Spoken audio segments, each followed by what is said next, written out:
नमस्कार दोस्तों।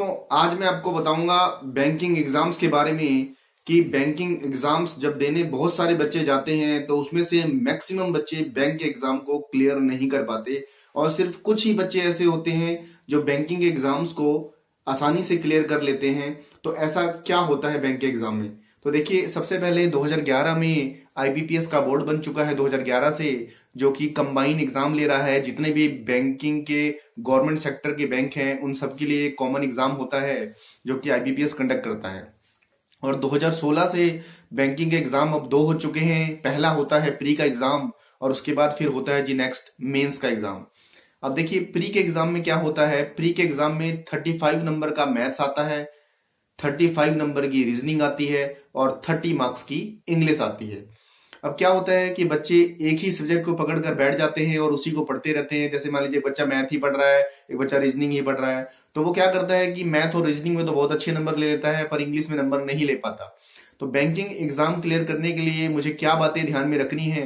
तो देखिए, बैंकिंग वाले क्या करते हैं, बैंकिंग वाले हर एक इंडिविजुअल सब्जेक्ट के लिए एक सेशनल कट ऑफ डिसाइड करते हैं। जैसे फॉर एग्जांपल के लिए आपको बता रहा हूं कि 35 में से मान लीजिए उन्होंने बोला कि 20 नंबर वाला पास होगा, तो आपको मैथ में 35 में से कम पहले 20 नंबर लेने हैं।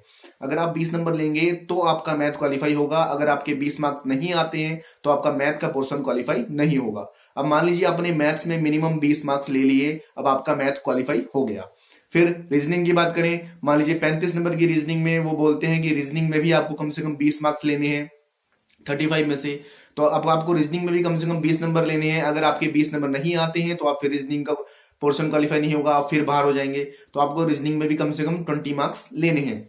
उसके बाद मान लीजिए इंग्लिश बच्चों का थोड़ा वीक होता है और इंग्लिश की कट ऑफ मान लीजिए कम गई 30 में से, उन्होंने बोला कि कम से कम आपको पास करने के लिए 10 मार्क्स लेने हैं, 10 नंबर लेने हैं।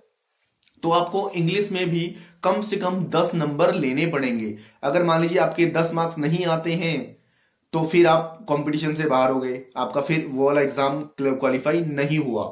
ठीक है जी। तो सबसे पहले क्या करना है, मैथ में भी मिनिमम पासिंग मार्क्स लेने हैं, फिर रीजनिंग में मिनिमम पासिंग मार्क्स लेने हैं और उसके बाद फिर इंग्लिश में मिनिमम क्वालिफाई मार्क्स लेने हैं। तो पहले आप तीनों सब्जेक्टों में minimum sessional cut off qualify करेंगे और उसके बाद फिर एक चौथी कट ऑफ जाएगी जो कि 100 मार्क्स में से जाएगी कि हर एक कैटेगरी की कितनी है, कि मान लीजिए फॉर एग्जांपल 60, 65 या 70 टोटल ओवरऑल 100 में से आपके वो भी होने चाहिए। तो जब आप ये चारों कंडीशंस क्लियर करते हैं तो आपका बैंकिंग का प्री का एग्जाम क्लियर माना जाएगा। अब मैक्सिमम बच्चे क्या करते हैं कि मैथ्स और रीजनिंग को ही पढ़ने पर लगे हुए हैं। तो उन्होंने मान लीजिए मैथ्स में 35 में से 35 मार्क्स ले लिए, रीजनिंग में भी 35 में से 35 मार्क्स ले लिए, पर इंग्लिश में वो 30 में से 10 मार्क्स नहीं ले पाए। मान लीजिए उनके मार्क्स आए 9.75।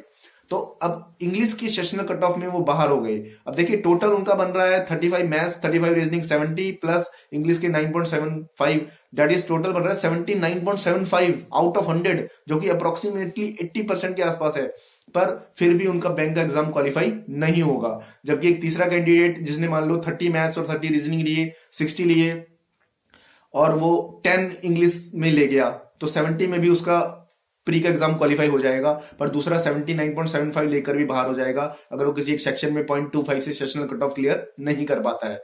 तो पेपर के अंदर मुझे क्या करना है, मुझे तीनों सेक्शन की minimum sessional cut off clear करनी है, फिर चौथी ग्रैंड टोटल वाली क्लियर करनी है। अगर मैं ये चारों कंडीशन क्लियर कर लेता हूं तो मेरा बैंकिंग का प्री का एग्जाम क्लियर हो जाता है। और देन उसके बाद फिर जब बारी आती है मेंस की, तो मेंस में भी ऐसे ही पहले मैथ्स की सेशन कट ऑफ क्लियर करनी है, फिर रीजनिंग की सेशन कट ऑफ क्लियर करनी है, उसके बाद इंग्लिश की सेशन कट ऑफ क्लियर करनी है, फिर जीके की सेशन कट ऑफ क्लियर करनी है। उसमें बैंकिंग और करंट अफेयर आता है बैंकिंग एग्जाम में।